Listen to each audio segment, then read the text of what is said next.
नमस्कार मित्रों, लंबे अरसे बाद आज एक बार फिर मैं फेसबुक लाइव हुआ हूँ। पिछले 72 घंटों से जिस तरह से देश में सियासत ने एक नया रूप धारण किया है, जिस तरह से देश की सरकार ने एक ख़ास तबके की तरफ अपनी नज़र फेरी है, उससे पूरा देश, यूँ कहें देश की लगभग 60% आबादी, 70% आबादी इस मुद्दे को लेकर चिंतित है। जी हाँ, मैं बात कर रहा हूँ कृषि सुधार विधेयक की। अजीब स्थिति पैदा हुई है देश के अंदर, और ये स्थिति मैं अजीब इसलिए कह रहा हूँ क्योंकि ये पूरी की पूरी विश्वसनीयता पे, सरकार के प्रति हम कितना विश्वास रखते हैं, सरकार के वादे कितने विश्वसनीय हैं, हम केवल उस स्थिति पे बात करना चाह रहे हैं आपसे। देश के प्रधानमंत्री, देश का कृषि मंत्री संसद की कार्यवाही में लाख भरोसा देते हुए भी सरकार किसानों को यह बात मना पाने में फेल हो रही है कि वो जो कृषि सुधार का विधेयक लेके आई है वो किसानों के लिए लाभप्रद है, कितना लाभप्रद है या नहीं है, वो सफल नहीं हो पा रही है। इसके पीछे मूल कारण ये है कि सरकार में जनता का विश्वास न होना। एक कड़ी में सिलसिलेवार अगर आप देखेंगे तो आप नोटबंदी से चलिए, नोटबंदी, जीएसटी, साथ ही साथ तालाबंदी, और आज जो किसानों के ऊपर ये विधेयक आया है, इसमें एक महत्वपूर्ण बात आपको नज़र आएगी, और वो महत्वपूर्ण बात ये है कि देश के प्रधानमंत्री ने कभी भी विपक्ष को तो छोड़िए, आम जन की छोड़िए, उन्होंने अपने कैबिनेट की राय मशवरे के आधार पे भी किसी निर्णय को लेने का प्रयास नहीं किया। सारे के सारे निर्णय माननीय प्रधानमंत्री ने अकेले लिया, अपनी जिद में लिया, को साबित करने के लिए हर बार ये सिलसिलेवार इस तरह के निर्णय लेते जा रहे हैं। आपने नोटबंदी में देखा, न तो उन्होंने वित्त मंत्री से कभी सलाह लिया, न रिजर्व बैंक के गवर्नर से सलाह लिया, न तो अपने कैबिनेट सेक्रेटरी से सलाह लिया। जीएसटी पे आपने देखा, तालाबंदी पे आपने देखा, और एक के बाद एक जो मार पड़ी, नोटबंदी की मार देश के एक बड़े तबके को पड़ी, जीएसटी की मार व्यापारियों को पड़ी, तालाबंदी की मार जो गरीब तबके के मजदूर वर्ग के लोग थे उनके ऊपर पड़ी, और आज एक दूसरी मार पड़ने जा रही है, वो है किसानों के ऊपर। बड़ा अजीब विडंबना है, बड़ी अजीबोगरीब स्थिति है। सरकार बार बार कह रही है कि हम एमएसपी दे रहे हैं, हमने एमएसपी एडवांस में दे दिया, बावजूद उसके अगर प्रधानमंत्री की बातों पे, कृषि मंत्री की बातों पे देश का किसान भरोसा न करे तो निश्चित तौर पे आप ये मान सकते हैं कि सरकार में अब किसी का विश्वास नहीं रहा। और उसके पीछे कारण सिर्फ एक है कि प्रधानमंत्री ने अपने मुंह से जितने भी वादे किए, आज तक उन्होंने कभी अपने वादों पे खरे उतरने का प्रयास नहीं किया। चाहे 2014 से पहले, सरकार बनाने से पहले जो उनके वादे रहे, युवाओं को लेके 2 करोड़ रोजगार देने का, काला धन वापस लाने का, 15 लाख लोगों के खाते में देने का, स्मार्ट सिटी की बात करने का, बुलेट ट्रेन की बात करने का, वह बुलेट ट्रेन अब 2028 में लाने की बात हो रही है। तो एक के बाद एक जितने वादे थे, जितने दावे थे प्रधानमंत्री महोदय के, वो सारे के सारे झूठे साबित हुए, हवाई साबित हुए। और आज जब उन्होंने एक कृषि सुधार विधेयक के तहत जो उन्होंने बिल लाया, जिसको मनमानी तरीके से संसद के अंदर पास किया गया, उस पे भी देश के आम आवाम को, यहाँ तक कि जो गरीब किसान हैं, 60% इस देश में, लगभग 2/3 खेती पे निर्भर करने वाले लोग हैं, 60 से 70% के बीच में, उनको भी भरोसा नहीं रहा। अब सवाल इस बात का बनता है कि हम कब तक इन तरह के थोपे गए निर्णयों पे ये देश चलता रहेगा। जिस तरह से विपक्ष के साथ स्थितियाँ हैं, जिस तरह से व्यवहार हो रही है, कल परसों आपने सदन में देखा, सदन की स्थिति क्या थी। एक बड़ा तबका जब विरोध कर रहा है पूरे देश के अंदर, जो बिल अभी पेश होना है सदन के अंदर, पेश होने से पहले जिस पे विरोध होना शुरू हो जाए, कम से कम उस पर आप विपक्षी दलों के साथ साथ जो किसान संगठनों के 200 से अधिक किसान संगठन इस देश के अंदर हैं, आप उनसे वार्तालाप करते, लेकिन आपने ऐसा नहीं किया। के बीच आपने जो तरीका निकाला ध्वनि मत, ये भी अपने आप में हास्यास्पद है। टीवी डिबेट्स पे आप देख रहे हैं, कोई ध्वनि मत को स्वीकार कर रहा है, कोई इस पे परहेज कर रहा है।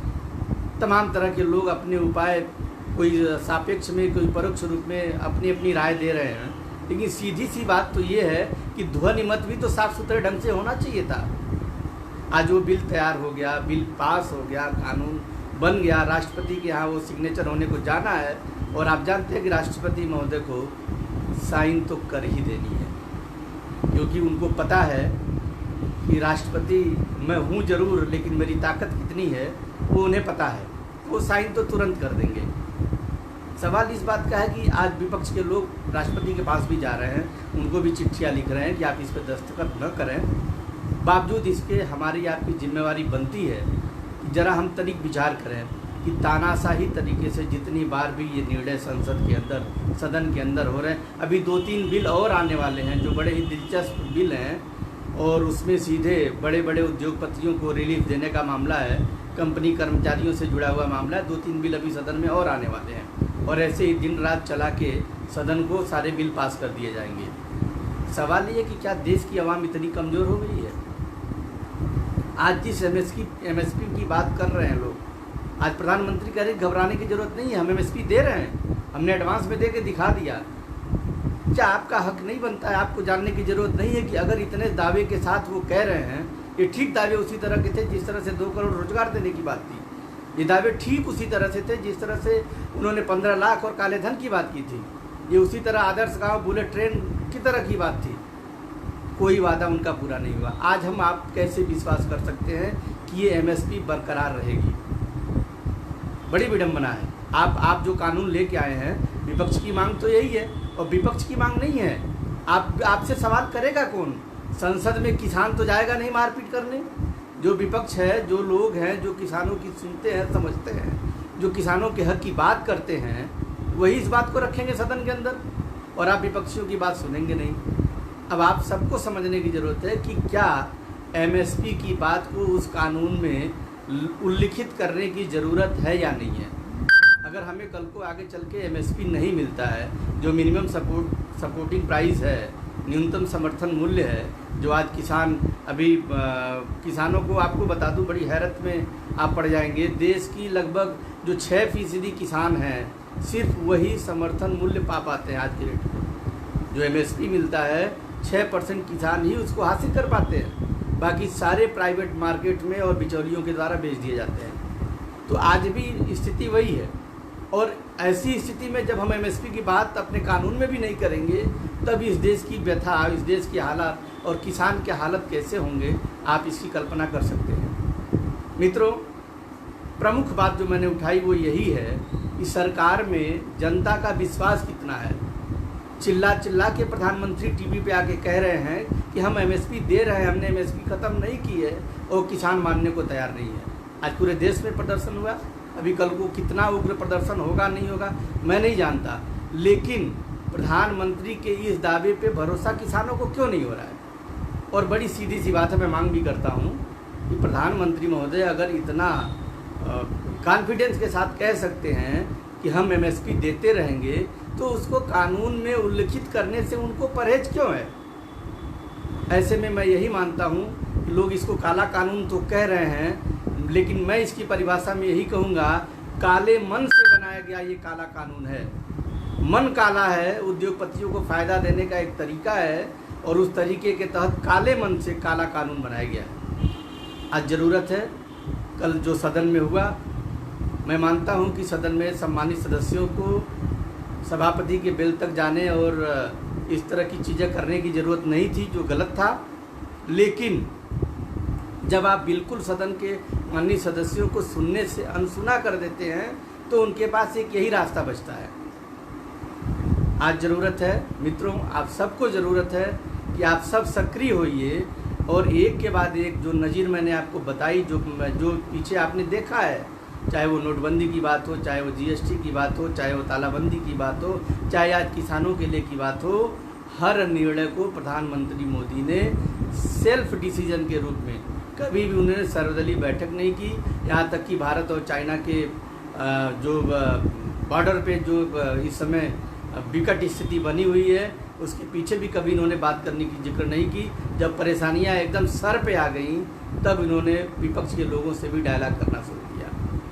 ये कितना असहज स्थिति देश में है कि एक व्यक्ति पूरे देश की व्यवस्था को मनमाने तरीके से चलाता है।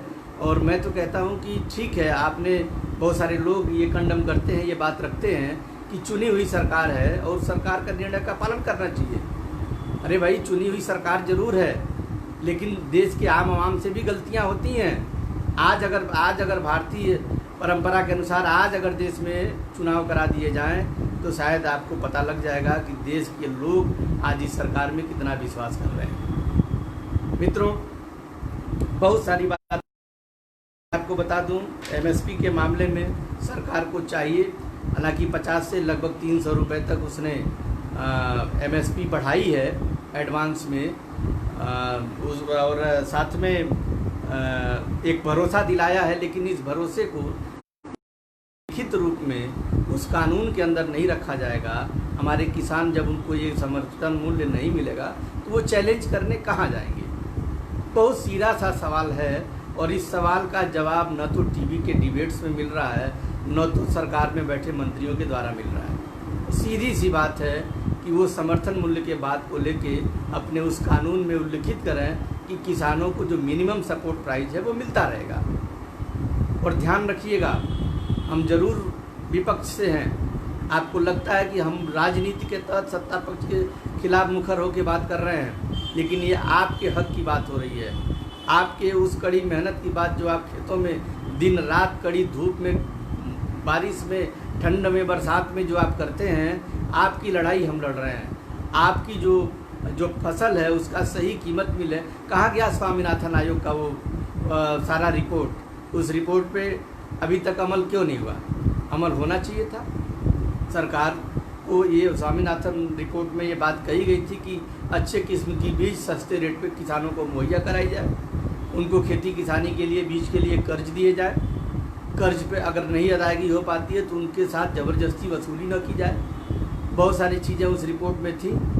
बौद्धिक परिचर्चा के लिए किसानों को जागरूक करने के लिए सेंटर खोले जाए, लेकिन स्वामीनाथन आयोग के बारे में आज कोई बात नहीं कर रहा। और जब आप बिल लेके आए तो सीधा सीधा आपने साफ एमएसपी की जिक्र को ही उस बिल से हटा दिया। मित्रों, बहुत ज़रूरत है, सोचने की ज़रूरत है। आप सभी मुखर होइए, इस चीज़ को समझिए और इस पे आप सरकार को घेरिए। एक विडंबना और है, बिल तो पास हो गया। सबसे बड़ी बात यह कि जब इस तरह के महत्वपूर्ण बिल पास होते हैं, हमें लगता है कि उसकी काफ़ी बहुत पहले सार्वजनिक कर देनी चाहिए, ताकि आम आवाम के दिलो दिमाग में पूरी बात पहुंच जाए कि वो बिल आ क्या रहा है, बिल में होना क्या है, बिल में सही और गलत क्या है। ये सारी चीज़ें जनता को जानने का हक है। बहरहाल, आज आपने देखा सरकार के एक मंत्री हरसिमरत कौर ने भी सरकार के इस निर्णय के खिलाफ इस्तीफा दे दिया।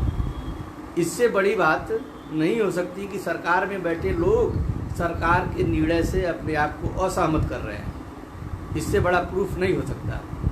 निश्चित तौर पे जो तानाशाही पूर्ण तरीके से और ऐसे गंभीर मुद्दों पे जिससे देश का एक बड़ा तबका, एक बड़ा आम आवाम प्रभावित होता हो, ऐसे निर्णय को हमें लगता है कि आपसी डायलॉग, विपक्ष, किसान संगठन और तमाम तरह के जो एक्सपर्ट्स हैं एग्रीकल्चर के, सबको बैठ के किसानों के लिए नीति बनानी चाहिए, न कि इस तरह की नीति जिसको तानाशाही तरीके से आधे अधूरे ध्वनिमत से पास करके और देश के ऊपर थोप दिया जाता है। मित्रों, लंबे समय बाद आज मैं आपसे फेसबुक लाइव हुआ था। बहरहाल ये गंभीर मुद्दा था, मुझे लगा कि मैं अपनी बात आप तक रखूं और मैं उम्मीद करूंगा आप सोइए मत। सरकार के द्वारा जो कृषि सुधार विधेयक लाया गया है, जो पास भी हो गया है, वो है क्या, उसको जानने का प्रयास करिए। और अगर उसमें कोई खामी आपको नज़र आती है तो आप सरकार के खिलाफ मुखर होइए और सरकार को तब तक उसको घेरिए जब तक वह आपके एमएसपी की बात लिखित रूप से ऑर्डिनेंस में, उस कानून में शामिल नहीं कर लेती है। आप सब तमाम साथी हमारे साथ जुड़े, आप सभी को बहुत बहुत धन्यवाद। नमस्कार, जय हिंद, जय भारत।